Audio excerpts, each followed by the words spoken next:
Assalamualaikum warahmatullahi wabarakatuh. Bismillah walhamdulillah wassalatu wassalamu ala rasulillah wa ala alihi wa sahbihi wa mawalah amma ba'd. Nawaitu ta'alluma wa ta'lim wa tuzakira wa tazkir wa naf'a wal intifa'a wal ifadata wal istifadah wal hassa ala tamasuki bi kitabillahi wa sunnati rasulih. Apa kabar anak-anakku sekalian, siswa dan siswi Madrasah Sanawiyah MTS Nurul Falah? Salam sehat, tetap semangat. Salam sehat, tetap semangat. Kita pada pertemuan kali ini kita lanjutkan. Kemarin pertemuan yang lalu kita sudah bahas bagaimana macam-macam sujud. Masih ingat? Ada sujud tilawah, ada sujud sahwi, ada sujud syukur. Dan saya harapkan kamu bisa mempraktekkan, membedakan, memahami macam-macam sujud itu. Dan tentunya jangan lupa doa-doa ketika sujud itu dihafalkan sebaik-baiknya. Nah, pembahasan kita kali ini di bab berikutnya, ya, kita akan bahas tentang tata cara zakat. Di halaman 22 kita akan bahas tata cara zakat. Sebelum kita bahas selanjutnya, coba anak-anakku sekalian lihat gambar. Di situ ada gambar beras sebagai makanan pokok. Kemudian ada 2,5 kg, garis miring 3,5 liter.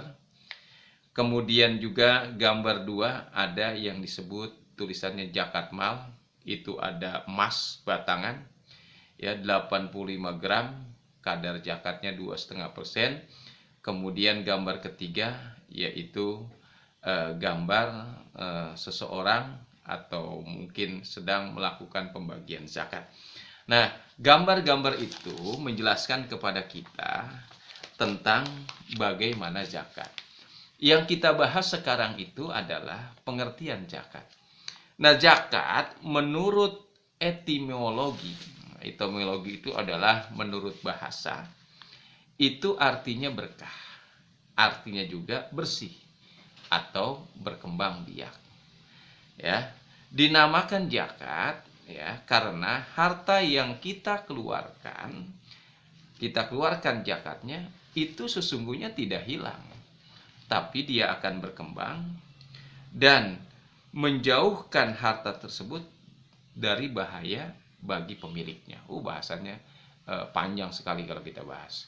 Karena salah satu keterangannya zakat kalau kita keluarkan, ya, kuntu faniyatan fa'abqaitani. Asalnya aku ini, kata harta yang kita keluarkan sesuatu yang gampang hilang. Tapi setelah dikeluarkan fa'abqaitani, itu akan menjadi kekal. Bahkan ada satu keterangan lagi, kuntu aduka fa'ahbabtani. Kata harta, sesungguhnya aku nanti di akhirat ini akan jadi musuhmu, tapi karena kau sedekahkan, fa'ahbabtani, aku akan jadi temanmu nanti di yaumil akhir. Nah, begitu ya. Jadi zakat tersebut bisa menghindari bahaya bagi pemiliknya.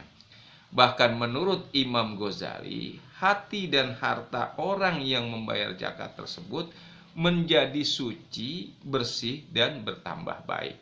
Oleh karena itu, secara bahasa, zakat itu bersih, berkembang biak, dan berkah. Insya Allah, yakinlah harta yang disedekahkan atau yang dizakatkan akan menjadi berkah dan berkembang biak. Kemudian, zakat menurut terminologi. Apa terminologi istilah? Berarti sejumlah harta tertentu yang dimiliki oleh seseorang yang diwajibkan oleh Allah Subhanahu wa taala, ya, untuk diberikan kepada mustahik. Jadi sejumlah harta yang diberikan kepada mustahik. Mustahik itu apa? Orang yang berhak menerima zakat. Saya ulang lagi, apa itu mustahik? Orang yang berhak menerima zakat. Itu istilahnya mustahik. Yang disebutkan dalam Al-Qur'an, ya. Nanti ada bahasanya di depan, innamas shadaqatu lil fuqara'i, ada 8 asnaf yang disebut dengan mustahik. Nah, zakat dalam Al-Qur'an dan hadis kadang bisa disebut dengan sedekah. Jadi sedekah bermakna zakat.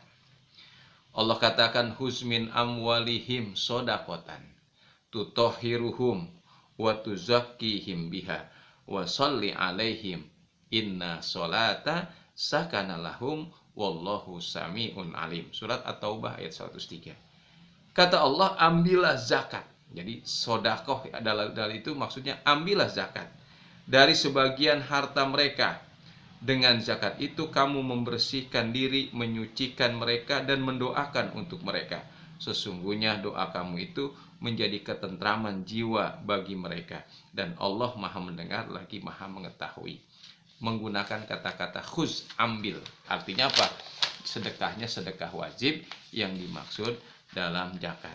Nah, dalam sebuah hadis sahih Rasulullah ketika memberangkatkan Muaz bin Jabal ke Yaman, Nabi bersabda, beritahulah mereka bahwa Allah mewajibkan membayar zakat dan harta orang kaya yang akan diberikan kepada fakir miskin di kalangan mereka. Jadi wajib diambil zakat itu. Nah, zakat ini secara macam-macamnya ada. Yang pertama disebut dengan zakat fitrah. Yang kedua ada yang disebut dengan zakat mal. Jadi zakat wajib itu ada dua. Ada zakat fitrah, ada zakat mal. Nah, apa yang dimaksud dengan zakat fitrah? Zakat fitrah itu adalah zakat ketika Ramadan tiba.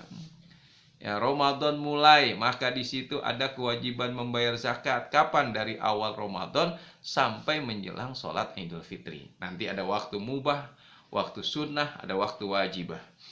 Banyak sekali pembagian zakat yang dilakukan seorang yang memberikan zakat. Mengapa pada bulan itu hampir setiap musim mengeluarkan zakat? Ya, ini karena zakat fitrah perlu kita ketahui. Ya, zakat fitrah ini zakat diri yang dikeluarkan di bulan suci Ramadan. Pengertian fitrah itu ialah zakat jiwa yang diwajibkan oleh setiap muslim yang memiliki kelebihan, baik laki-laki maupun perempuan, orang dewasa maupun anak-anak.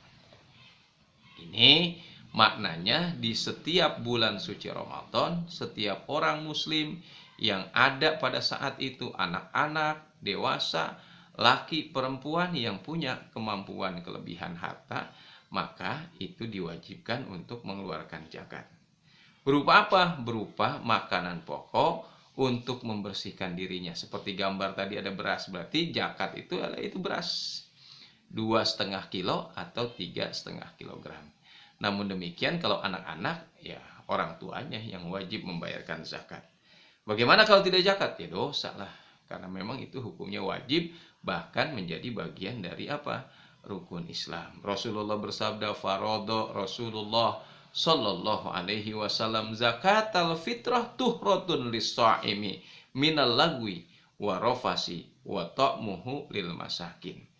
Rasulullah mewajibkan zakat fitrah untuk membersihkan diri orang yang berpuasa dari perbuatan yang tidak berguna dan perkataan yang kotor, serta memberi makanan kepada orang miskin. Jadi tujuan zakat membersihkan diri kita, menghapus dosa-dosa kita dari perkataan lagau, kotor, mulut kita mulut sembarangan, mengeluarkan kata-kata yang tidak baik, dibersihkan di bulan suci Ramadan. Hati kita lewat membayar zakat dari hal-hal tersebut. Bagaimana hukumnya zakat fitrah? Hukum zakat fitrah ini fardu ain. Apa fardu itu? Wajib pada setiap jiwa. Itu namanya fardu ain. Semua yang mengaku muslim diwajibkan untuk membayar zakat pada bulan suci Ramadan, namanya zakat fitrah. Yakni yang wajib dilaksanakan oleh setiap orang Islam, baik laki-laki maupun perempuan, kecil maupun besar, merdeka maupun budak. Nah, syarat zakat fitrah itu sebagaimana perintah Allah dalam mengeluarkan zakat pun seorang harus memenuhi syarat. Apa syaratnya? Pertama, orang Islam. Ya sudah pastilah yang membayar zakat itu orang Islam, ya. Orang yang tidak beragama Islam dia nggak wajib, ya kan? Yang sholat aja yang wajib sholat orang Islam. Orang non-muslim, orang kafir tidak wajib sholat. Wajibnya apa? Membaca syahadat, memeluk agama Islam, gitu ya. Orang itu masih hidup waktu terbenam matahari pada malam Idul Fitri. Jadi masih ada nyawa terkandung badan sampai malam takbiran, maka dia punya kewajiban. Kemudian orang itu mempunyai kelebihan makanan baik untuk dirinya maupun keluarganya pada malam hari raya. Insya Allah.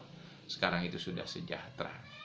Wah, Pak Ustadz, dia hidupnya di kontrakan, tapi motornya ada 3. Berarti dia cukup, gitu ya. Nah, waktu mengeluarkan zakat itu kapan? Yaitu sejak awal bulan Ramadan ya sampai hari raya Idul Fitri sebelum sholat Id. Itu waktu pembayarannya. Karena itu waktunya dibagi kepada 3 bagian. Ada waktu jaiz awal Ramadan, ada waktu sunnah ya, yaitu sesudah subuh pada tanggal 1 Syawal ya, ada waktu wajibah yaitu menjelang apa? Menjelang sholat Idul Fitri. Kalau sudah sholat Idul Fitri selesai, itu dianggap sedekah biasa. Diberikan kepada siapa? Kepada mustahik. Tidak sembarangan. Ada dalam Quran mustahik, yaitu orang-orang yang berhak membayar zakat. Itulah anak-anakku sekalian pertemuan kita pada kesempatan kali ini. Oleh karena itu, saya minta kepada kalian silakan dikerjakan 5 soal di halaman 25 tuh. Siapa mustahik zakat diisi, terangkan pengertian zakat, apa hukum mengeluarkan zakat, selamat dikerjakan. Seperti biasa nanti diserahkan. Itulah pertemuan kita kali ini. Salam sehat, tetap semangat. Wabillahi taufiq wal hidayah. Wassalamualaikum warahmatullahi wabarakatuh.